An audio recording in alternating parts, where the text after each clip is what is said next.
has the train? And whose background noise is a train right now? Who's it? It's you, JT? God bless America. It's the Big 12 squad. Ugh. You're talking ball with the Big 12 squad. From Oklahoma State to Utah, from Kansas State to BYU, from Houston to Texas Tech, it's the local experts of the Locked On Podcast Network bringing you scoops, breakdowns, and the most comprehensive preview of the upcoming Big 12 weekend. Buckle up. It's the Big 12 squad, and we have a seat for you. No hurt feelings and thin skin allowed. Squad up. You're part of the Big 12 squad. Happy Thursday, everybody. Welcome to the Big 12 squad. Cody Stovall of Locked On Oklahoma State's right there. Parker Ainsworth of Locked On Cougs, talking all things Houston. Jake Hatch of Locked On other Cougs? Cougars with BYU. It's like a lawsuit issue kind of thing. J2 Westercell is underneath him. He had a train just passing his house as soon as we started recording, which was... We could have redone it. You could have hit the restart I thought he was going to redo it. That's why I said punch him in the face. Who else would want to have a redo? That started with so much hope and optimism, ends with as disappointing as an outcome as we've seen in recent memory. Yeah. Hey, that loss is, I mean, I don't disagree, but also that loss is aging pretty well, right? Parker knows what I'm talking about. True. Amen. Exact same difference, and our quarterback was actually hurt. Last year. And your game also got out of hand way sooner than ours did. Team that lost to Texas Tech last year won the Big 12 championship. That many are saying. Jeff Carr of Locked On Bearcats, Nick Maravets of Locked On Cyclones talked a lot last week, so he's on a word count this week. Darian Gray, the mouth of the South, will give you all things Horned Frogs. Drake Toll with you of Locked On Big 12.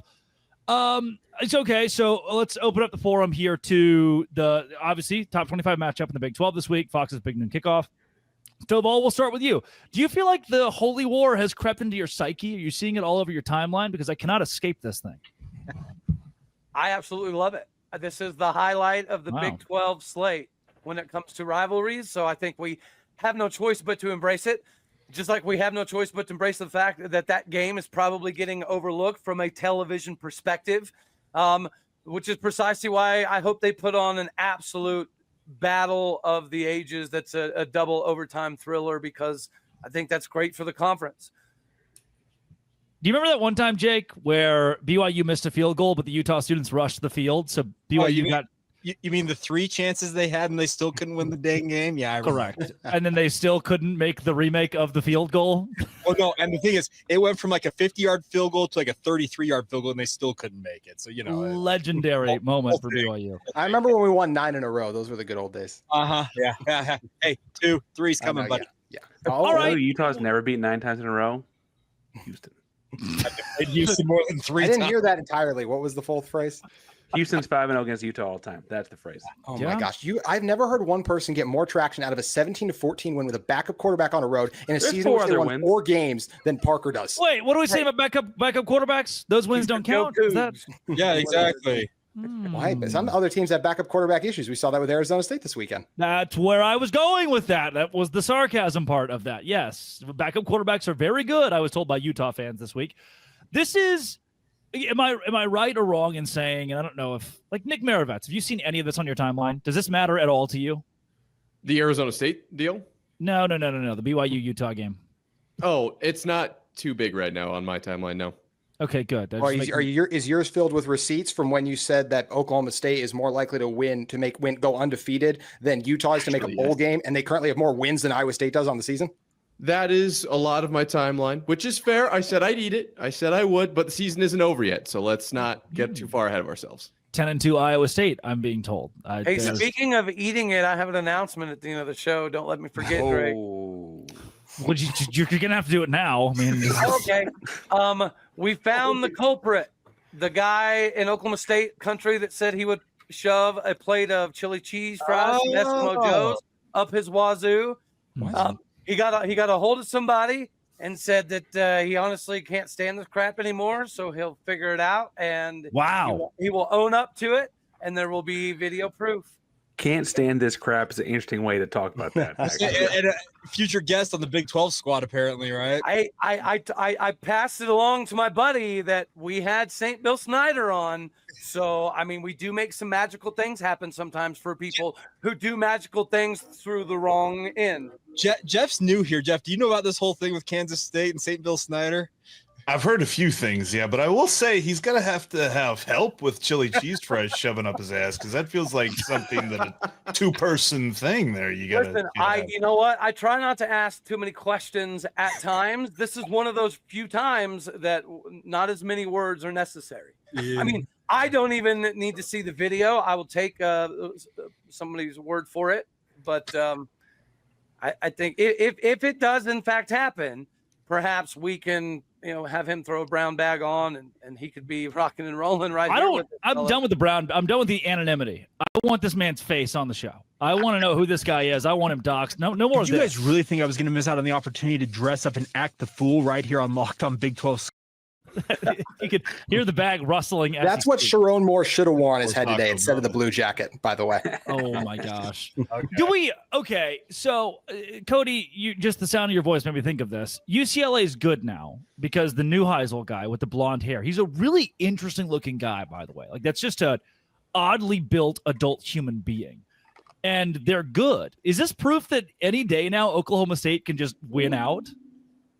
Well, you lost me at the win out part, but you had me at the win part. I feel like there is a game sometime this year. There's going to be a place and time where we do get to have this legitimate conversation. I feel like one win this season is doable. We have enough offensive creativity. We've seen baby portions of it against Baylor and also against Houston. If we can string together a good quarter versus Baylor and a good quarter versus Houston, that's 2 good quarters, guys. That's 2 better quarters than we've had all flipping season. If we get to halftime and it's a ball game, why not win in Rome? And it's homecoming this week. I mean, crazier things have happened in the bipolar Big 12, and we all know it. Jeff, go.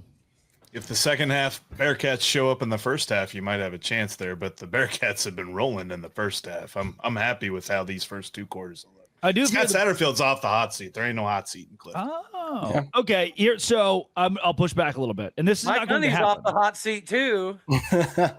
True. Mike Gundy, future guest of college football kickoff. Fair. I've been told, by the way. Oh, a little drop there from Drake. Oh, Jeff, here's where I get a little. When I push back a little bit on that is if and it's not going to happen. If Cincinnati loses out the rest of the way, he'd be fired. There is something to adding a little bit of hope to your fan base that just makes the fallout even worse. It's the Neil Brown effect. Like, Neil Brown somehow delayed but expedited his firing by being kind of good that one year and gave them a taste of what they could be, and then they just sucked ass again. They're like, oh well, yeah, we got to fire him now. Scott Satterfield is in the danger zone of that, though. I think it would take some pretty significant injuries for Cincinnati for the wheels to fall off. For his case too, like, I think he saved himself in 2026. There were a lot of folks who were really looking at 2025 as like, all right, you're either going to piss or get off the pot here. And it really feels like we're doing the thing, because this little number next to Cincinnati's, it's tripping us out here. No doubt. Speaking of peeing or getting off the pot real quick, you do know that anybody here, if you lose to Oklahoma State, it's like losing to Tulsa, but worse. Or Northwestern UCLA. Just ask James Franklin. Yeah. I thought okay, James Franklin to Oklahoma State. Oh. Or I seen this crazy thing, Dillingham to Penn State. Which one's more likely? Ooh.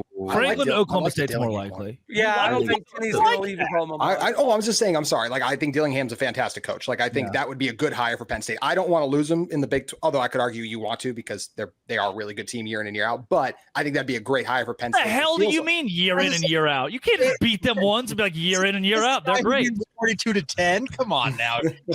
They're a great team. I think, though, just like from a cultural perspective, you're going to see Franklin in the South. He's a Vanderbilt guy, right in the South, and he was at Vandy for 3 years, from 2011 to 2013.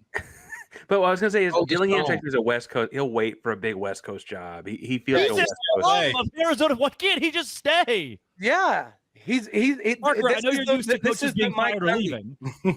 This is the Mike Gundy for Arizona State. Why doesn't he have a GM, by the way? Like, that feels like if this is a place he's going to stay at, shouldn't they have a GM there, have more resources to help him? JT Westercell, GM, Arizona State. Gets clipped all the time, goes viral, builds a lot of publicity every week. Could you design and then I could hire you on as well because you called Devin Dampier ass, so we would both be amazing talent evaluators together, my friend. You can't estimate crowd size because you don't know the. Oh my goodness, this is spectacular. Coming up, JT's really bad at math. This is the Big 12 squad. The first ad that we have today is SupplyHouse. You can go get stuff for your house at SupplyHouse. When the opening whistle blows on a new repair, get your crew moving forward with SupplyHouse. And their Trade Master program is awesome because at SupplyHouse, you sign up for that Trade Master program. You can get like next day delivery on this stuff. And not only that, you get exclusive discounts. Need parts for a past project? Bam, they're at your door tomorrow. The Part Finder tool and 3D schematics can save you hours on jobs where every detail matters. Join that free Trade Master program today and score serious perks like priority shipping, lower prices, and a dedicated support line. Visit SupplyHouse.com to sign up for free and use promo code SHCollege5 for 5% off your first order. SupplyHouse.com. Real people, real service. That is SupplyHouse. Today's show is also brought to you by FanDuel. Our friends at FanDuel are going to make sure this weekend that if you put $150 on the BYU money line and BYU actually wins, and it's your first bet, that you'll get $300 in bonus bets. That's right, $5 bet. If it hits, you'll get $300 in bonus bets right now at FanDuel.com. Go to FanDuel.com to buy the app. To buy the app, it's free. You don't even have to buy it anymore. You never had to. I love how FanDuel gives me so many ways to play as well. I built parlays, tried player props, even follow the live lines during games. So what are you waiting for? Visit FanDuel.com to download that app today, the FanDuel app, and get started. FanDuel.com. Visit it today. So I think JT said something along the line. I wasn't listening when he said it. Something along the lines on my show of like shocking, by the way. 30% of the stands could be Utah fans. No. He said like 60-40, which is pause. Back up. So here's the deal. 18 minutes into the show, we were talking about just the game, the atmosphere, and I will say, first of all, I meant to say 70-30. I was just throwing out 60-40. But also, I'll just say, what the hell do you mean? That's not true. That's a lie. I meant to say this very different thing from what I said. It's a crazy take. I'll just say this right. JT, I had that clip sent to me. I don't know how many times by Cougar fans saying you got to own him. Ladies and gentlemen, I was wrong. I'm willing to say that like right here, right now. I don't know what I was talking about. I was carried away. I was drinking the Kool-Aid of this rivalry. I'm so fired up for this game. I don't know what I was wrong. That was a bad prediction, but I still believe Utah fans will show up. You know how bad that prediction was? This is how bad that prediction was. Guaranteed. 100%. No two ways around it. It was that bad. Oh, I'm so glad you caught it while we were live too. Like you said, it's the sharp host listening opposite me that episode. I'm just, probably Googling something at the time. I Googled something. Can I read it? No. Oh, interesting. Yeah, why not? So the last time a top 15 ranked college football team was at home and not favored, what BYU is against Utah, was 2023. Actually, a Big 12 matchup, Oklahoma State against Kansas. I thought that was very interesting. And I've called BYU overrated. Looks like Vegas might agree with me since Utah's favored. Didn't Vegas also have Utah as the best team in the Big 12 preseason? We just established I was wrong. Everyone's wrong. Okay, but you just declared Vegas as right. Sometimes people are wrong. Who won that Oklahoma State KU game? Oklahoma State. Well, it was Oklahoma KU, and Oklahoma did end up winning. Why would you do that? If I could jump across this screen right now and throw punch you repeatedly, it would be physically happen. You know what? I cannot wait. There better be a Big 12 Media Days, a.k.a. I love your face. I'm so sorry, Drake. Carry on. Why would you do that, JT? Because the fact is it's a bad look by BYU that they're not favored in this game, and I think it should be concerned. Because it shows. You're talking about a team that left the Big 12 while your team's not quite in the Big 10 yet. Also a bad look. You are as far away removed from the Big 10 as possible, Cody, right now, currently. I didn't say us. I know. I'm just saying right now, my friend. All I'm saying is this. There are flaws with BYU. When Vegas knows something, that's usually where these lines come from. What? I think that's a cause for concern for the Cougars, the fact that they're not favored. And yes, I give them credit to keep squeezing by, but you usually can only do that so long. Your Kansas game happens, and Utah's a lot better than Kansas was last year. Wasn't BYU squeeze y'all into an ass whooping is what's going to happen? BYU was an underdog in like every game last season for some reason. Vegas was just, and they didn't make the Big 12 title game. They went to UCF last year with a sub 500 night and were an underdog on the road. BYU's used to this. They're all for it. They play the disrespect card better than anybody, even your beloved Utes. Yeah, which is crazy we're making this point because I've made so much money on BYU over the course of the last 2 years. You made money on Utah this year. Yes, I have also made money on Utah as well. Yes, against West Virginia, not against Texas Tech. Thank God. I did make money technically on Utah by putting the Brinks truck on Texas Tech, who's an underdog of that game and shouldn't have been an underdog. I mean, they're the best team in the Big 12 far and away. But Sure. Vegas preseason had Utah. And I don't know. Again, I asked this question over and over. How do we go 5-7 Utah should be the preseason Big 12 champion? Why did we rank them? Who decided to rank them? Who did we just blow out? Last year's conference champion. It's a new year. But you told me they had a backup quarterback. And last year I learned the teams can't function with a backup quarterback. Arizona State could not function very well with their backup quarterback, but their defense was fine, and Utah looked really impressive against them. I have a hard time believing, Jake, if we swap schedules, I don't see our records being any. We would have your record and you would have ours right now. Wouldn't you agree with that? Possibly, actually. That's actually not a bad. You know what? Fair. Yeah, but that was 15 minutes.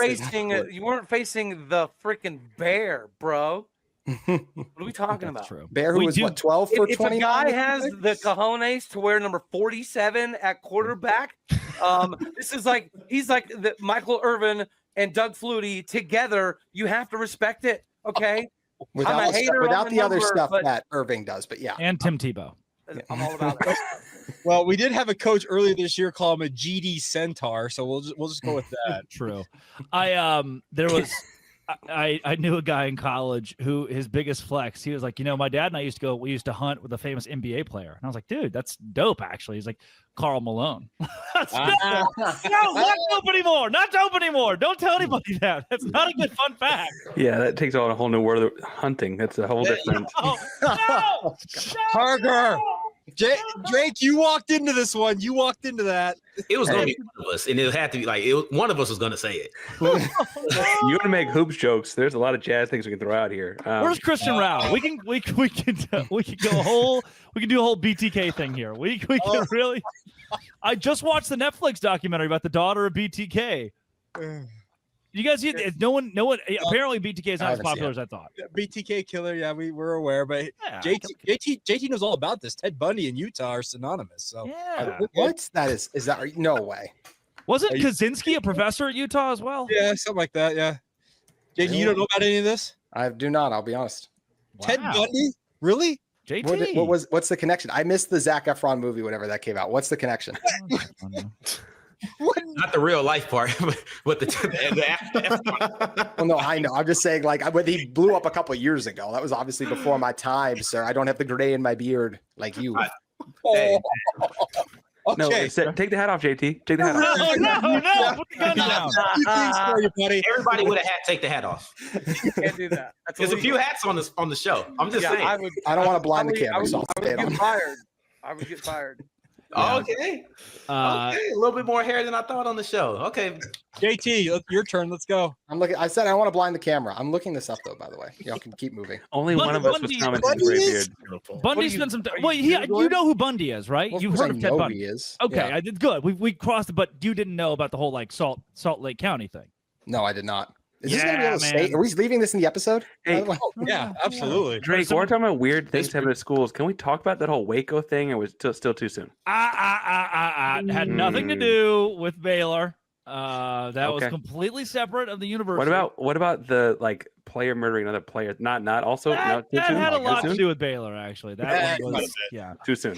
Which I think the worst part of that was the cover up of the head coach, who was like, "Well, the kid's dead, so we can blame him for doing drugs," right? And they're like, "No."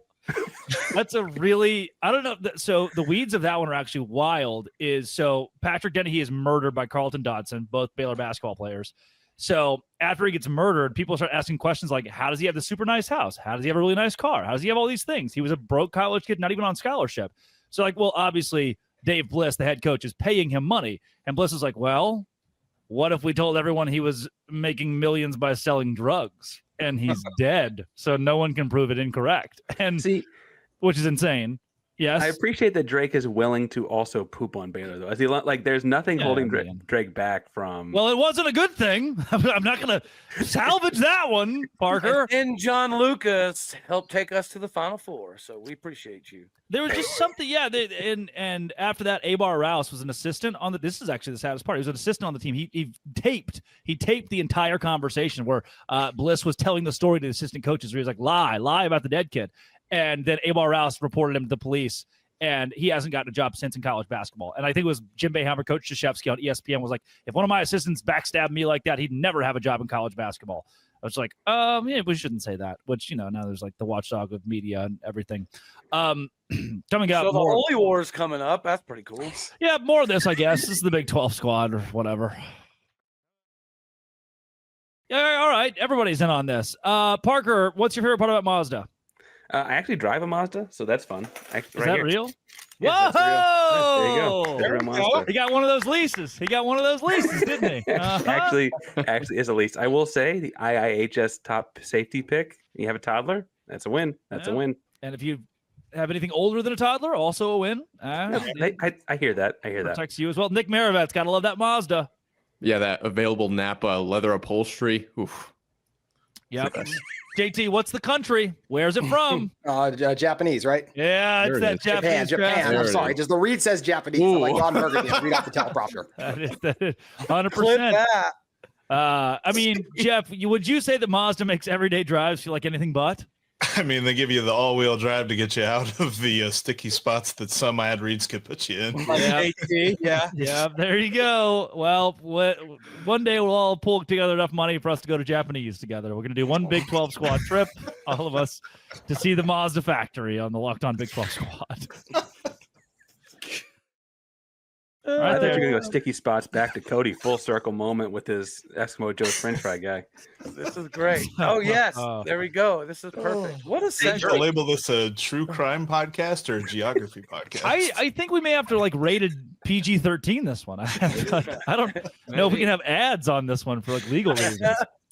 Hey, Drake, should we be offended that TCU and Baylor plays and that's not a rivalry we talk about? We only talk about the Holy War. Like, does that speak to where we are? Like, come on, guys. Man. No mention of TCU versus Baylor. Isn't that what you always point up? The rivalry is a great game. There's no doubt about that. The rivalry should be talked about more. They don't call it that anymore, right? No, that's the Blue Bonnet Bowl because they went in there and they're like, you know what, Blue Bonnet Bowl it is. You're like, no, don't do that. They renamed the whole thing. Revivalry was just too much for them. They were like, oh, this is just too. It was too perfect. Yeah, we got it. That's what I said, and they changed it, which was Bonnie, state flower, love, pride. But love is not college football. I don't want love in my college football. And Blue Bonnet could be any Texas teams. There's no connection. Didn't they get rid of Farmageddon? They're trying to. I can't wait for the Holy Showdown coming up next year. What are we doing? There we go. What are we doing in this conference with rivalry names? And I think that's to Darian's point directly is maybe people don't consider the TCU Baylor thing a rivalry, but partially because of that. I mean, obviously not holistically, but I mean, it's hard to get excited about the rivalries in the Big 12 because we don't foster them at all. Well, this year TCU and Baylor are both talk about them. Well, this year they're basically playing in the disappointing Big 12 Pretenders Bowl. I mean, I was so what TCU happened to them last week. I mean, both 4-2. 4-2. This dude beats a backup quarterback. Your last win against a top 25 team was 10 years ago. Hey, Darian's going to get you. Hold on. So here's the thing: whoever loses deserves everything he says. So it's kind of like it's right on the cusp. I can't argue too much. At the end of the day, I already don't know if these two losses are going to be able to keep you competing, right? I think that you're already fighting a losing battle. But once you drop the 3, hey, call it. It's TKO time. Once that happens, like Baylor loses, it's over. TCU loses, it's over. BTK time, baby. We're out. That's it. Hey, Darian, I take offense to that because we lose every game and we might have a storm brewing. But here's the thing, Cody, it's been over for you. Like it's been over. So we're just until homecoming came. And also, I can say whatever because we don't play Oklahoma State, so I don't have to worry about being that one team. You don't wish we all played Oklahoma State. There you go. Yeah. So here's the problem with the Baylor TCU thing is if Baylor or TCU lose a football game in the woods, but no one's around to see it happen, does it actually count as a loss? That's the problem. No one's at these games. No one cares. These are and I don't know if you see the pictures of the Baylor fan base, but they don't show up to the games right now. They're not. And you get the same excuse in Fort Worth a lot of. And look, the students have been great this year at TCU, but the old people don't fill up the upper bowl. They don't fill up the full stadium at Amon G. Carter. And everybody's like, well, it's hot. Go to College Station. It's the same temperature in College Station. Go to Austin. It's the same temperature. What do you mean it's Texas? I've seen DKR half empty so many times. No, I'm saying I'm agreeing with you. Like it's like at this point, like to just complain about the heat. I mean, I'm sure you probably live here. Like you're used to it. You know, like come on, guys. Like, I agree with you. I think you're out there. You have to support it. I would point out though, to the Big 12 schools' credit here, there are all kinds of videos and pictures out there of different SEC, much larger stadiums also empty in the fourth quarter of close games. Like this feels like it's frankly more of the TV product and all the investment in the TV product is kind of they're putting TV cameras in the sight lines of fans in the stands. Like I think this is actually a bigger, like we may look back at this in 10 years and it's a bigger problem than just a handful of fans want to stay home in the AC. In Provo or Salt Lake City right now. I'll say that much. Well, that's what happens when you win, I guess, right? Or have Dion. You either win or have Dion. And in Dion, they have a special tradition at halftime. I don't know if y'all out there in Colorado. It's the Eskimo Joe's thing where they bring the guy out to the midfield and they do the chili up the butt. No. He's talking more of JT's territory. JT, why don't you tell him about that? Yeah, they bring air freshener out, in the middle of the game. Trust me. Yeah, I was in Boulder 3 weeks ago. I'm fully aware of what happens at halftime. But we didn't hear you speaking up, Jake. Why didn't you break it down for everybody out here, huh? I feel like this is an argument to legalize it in every state that has a Big 12 school, because clearly it adds to attendance. That's what I'm hearing. Look, so they can't go anywhere after that. Baylor won't sell alcohol, and Colorado's already like 17 steps ahead. They're dispensing at the games, at the little vendors. Just instead of like the T-shirts, they don't shoot though. You get one. Okay, got a good area of effect on that one. I got offered 2 different opportunities to partake on my way to the stadium at Colorado. So it's Jake, don't incriminate yourself any further. You're okay. I did not intend. Just offer. So what we're saying is, he said, "Don't you know who I am?" Texas Tech fans throw pocket knives on the field. Yes. Colorado, oh my gosh, they shoot doobies up into the stands. That's what you're saying. No, you know what I'm saying? I think the Texas Tech knife thing is such a funny deal because breaking news: guy who works at chocolate factory drops chocolate bar. Like go to West Texas. It's their job to carry 10 pocket knives at once for sport. Are you saying it was a mistake? Somebody had one tortilla in one hand and a pocket knife in the other and accidentally threw both? Who on God's earth is like, I'm going to throw my expensive closed pocket knife at you? Ha! Someone who was partaking in what Colorado's doing. That's how the mistake is. There it is. I think there was just one of Joey McGuire's 17 security detail who wore those massive hats and white T-shirts just dropped their pocket knife. Now Kansas is like, this is terrorism. I heard it was actually an NIL deal where the players are supposed to pick it up, and like now you have that. That's part of your package. Right. The longest yard. Okay, we saw. Not to drag the SEC into this, we saw Josh Heupel pick up a golf ball that was thrown at him in Neyland Stadium and say, "Guys, look what I got." Yep, that was.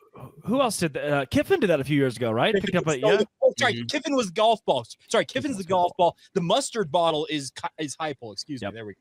I love how McGuire. Are you saying that if Lance Leipold would have picked that knife up and used it, the TV viewership in the Big 12 would be skyrocketing right now? We'd be having a whole new segment. Twitter views would be up. Hey, Big 12 social impressions are up after the account bodied Venables earlier today. That was awesome. That was crazy.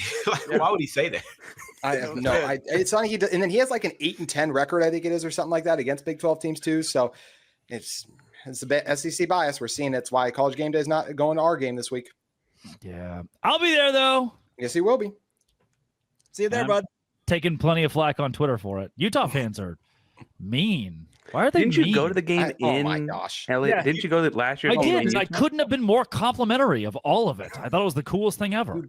Aside from their JT, are Utah fans going to be the same way when y'all are in the Big Ten? By the way, I get absolutely annihilated by BYU fans weekly. Like we both like we act like Utah fans are the only one who attack anyone in this conference. Drake, you put out a picture of their quarterback and called them ass. Like, yeah, I've done that with 17 different Big 12 quarterbacks the last 2 years. College football fans are not going to forget that. It's my favorite bit. I've done the same thing with A-Rod, but it's true. But I think instead of A-Rod, I put like booty or something, which is exponentially funnier. Like that's Did you put booty flakes or something like that? something. Yeah, I mean it was very BYU coded. Hey, JT, here's the world's smallest violin, and it's playing just for you. Yeah, they clicked on I'm your not show. the one bringing up how mean a fan base is to me. I'm just saying it happens to everyone. They're paying you money. They give you a view. Yeah, I had a Baylor fan put my old apartment in a bullseye on Twitter one time. Which rocks. Wow. By the way, it was an apartment I no longer lived in, but was a weird day. That was a weird day. That's crazy. Drake, next time you name a quarterback and it upgrades to certified ass cheeks, please don't let it be a Cowboy. That's all I ask. They play receivers at quarterback. You're fine. We have wide receivers and tight ends that play quarterback. Oh, I'll take it. Oh, and hold on. We also have a guy who played flag football last year at UCF. He's a quarterback too, and he threw a touchdown. Go Pokes. What? Yep, go Pokes. That's incredible. This has been, and it always will be. Thanks for making all of our shows your first listen every single day. Locked on Chaos, the Dose Grande Squad.